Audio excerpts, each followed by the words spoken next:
yesterday we talked about taking these shapes and breaking them into smaller, simpler figures. And this is how somebody split it up in my A block. She had split it into two rectangles and a triangle, and I believe we talked about doing this yesterday. Somebody in here also did this. But her explanation says what I would do in order to find the area is step one, I would cut the polygon into three other shapes. And she said a rectangle, and a triangle. Now yesterday when I pulled up some of your examples, you had a ton of different shapes. Some of you had like 5 or 6 shapes you split it into. Is that okay to split it into 5 and 6 shapes? Yeah, it's okay. You can split it however you want.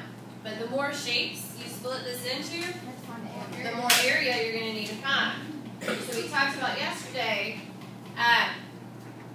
trying to find out the fewest number that we could break it into. So this one is 3. And again, this is not the only way to split the shape up. You could split it many other ways.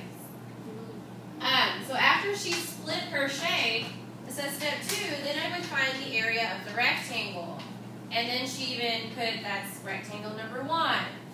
And here's the area. Here's how you find area, length times width. So she said first she would find the area of this rectangle. Next, after that, I would find the area of rectangle 2. Again, length times width. Step 4, then I would find the area of the triangle, which is 3. And that's base times height divided by 2. Last, you would add the area of all the polygons for the whole shape.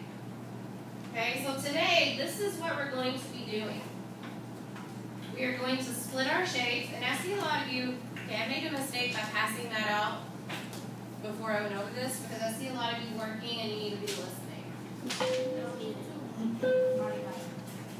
So yesterday we talked about breaking down the figure into smaller figures. There's no right way to do that. You can break it up however you want. Find the area of each figure and then add them all together. Okay? Today, I'm going to let you work with your group that you're sitting with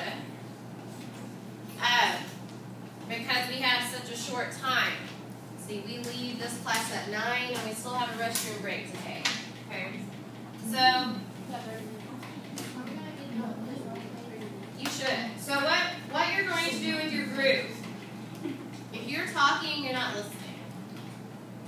Each person has your classwork for today. And today's shapes have dimensions on them. Okay? So you will be finding the area of these shapes. It's really important that you pay attention whenever you split your shapes up, because when I was talking, I saw a lot of you going ahead and splitting them up into smaller shapes. This entire line is 15 meters. If I split this shape right here, I split this line. So you need to be able to tell me, if I split it here, what is the length of this side of that line, and what is the length of this side of that line? You really need to pay attention to that. Because my last class, they were getting confused. Whenever they split their shape, they weren't paying attention to my dimension is also going to be split. Okay? Is this one? Alright. I'm going to give you some time to work in your groups. I'm going to walk around and look and see how you're doing. And then we'll come back together and go over a few of them today. And then we'll do some more tomorrow. All of your work, I'm still talking, should be shown on your paper. I want to see how you are splitting your shape. I want to see your work on how you found the area for each section and then how you added them together. Okay? Any questions? Yes? Better find one. I didn't have to on this one. Okay.